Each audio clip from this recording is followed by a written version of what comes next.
Class 9th student. Topic आगे बढ़ता है, motion of object under the influence of gravitational force of earth. Let us do an activity to understand whether all objects, hollow or solid, big or small, will fall from a height at the same rate. इन्होंने तो ये कह दिया कि किसी भी object को अगर हम गिराएंगे, चाहे वो खोखला हो, चाहे सॉलिड हो, चाहे छोटा बड़ा हो, चाहे छोटा हो, सब जो है सेम रेट से जाएंगे। अच्छा, इन चीज़ों को समझने के लिए एक एक्टिविटी पे चलते हैं। Take a sheet of paper and a stone, drop them simultaneously from the first floor of a building. Observe whether both of them reach the ground simultaneously. We see that paper reaches the ground little later than the stone. This happens because of air resistance. The air offers resistance due to friction to the motion of falling object.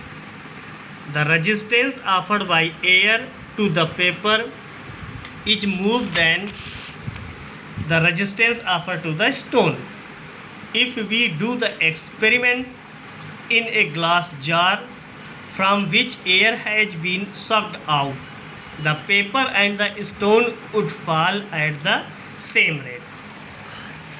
अच्छा, ये चीज़ें इन्होंने बताई, कहा कि अगर आपने ये चीज़ें किसी भी हाइट से फेंक दी, चाहे स्टोन हो, चाहे पेपर हो, चाहे हॉलो हो, चाहे सॉलिड हो, जाएंगी तो ये सेम रेट से। अगर एयर रेजिस्टेंस हम किसी भी तरीके से ख़त्म कर दें, एयर रेजिस्टेंस को मूव करने के लिए इन्होंने एक्सपेरिमेंट में क्या किया, एक ग्लास जार लिया, ग्लास जार को से एयर उन्होंने रिमूव कर दी और उस पर ये एक्सपेरिमेंट किया और देखा तो पाया क्या कि दोनों चीज़ें सेम रेट से नीचे पहुंच गई।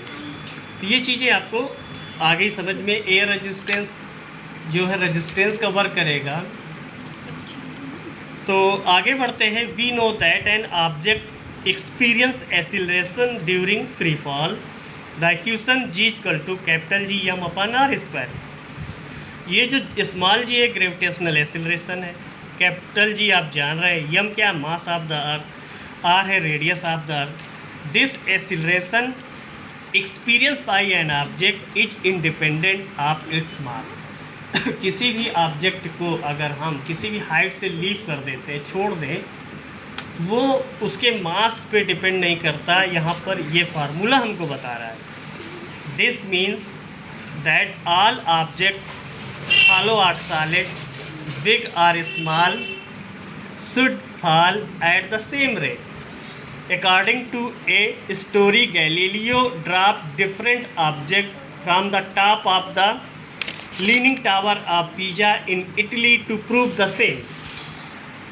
As g is constant near the Earth, all the equations for the uniformly accelerated motion of the object become valid with acceleration a is replaced by g. The equations are v is equal to u plus at, then v is equal to u plus gt. S is equal to ut plus half at square, then s is equal to ut plus half gt square. v square is equal to u square plus 2s, that is equal to v square is equal to u square plus 2gs, where u and v are the initial and final velocity and s is the distance covered in time t. In applying these equations, we will take acceleration a to be positive when it is in the direction of velocity, that is the direction of motion, and acceleration a will be taken as negative when it opposes the motion. Okay, ये question लेते हैं। A car falls off a ledge and drops to the ground in 0.5 seconds. Let g equal to 10 meter per second square. What is the speed on striking the ground? Time given है 0.5 second, half second निकल के आ जाएगा। Initial velocity 0, acceleration g taken करना है। तो speed equal to v equal to u plus 80, 0, acceleration is replaced by value 10 and 0.5, that is the speed comes up to be 5 meter per second. Next, what is its average speed during the 0.5 second? Average speed का formula apply किया, value रखी, answer आ गया. How high is the ledge from the ground?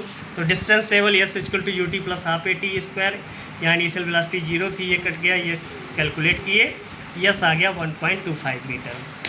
The first part answer is its speeds on striking the ground 5 metre per second. Second is its average speed during the 0.5 second is equal to 2.5 meter per second. The answer third is height of the ledge from the ground is equal to 1.25 meter. Okay.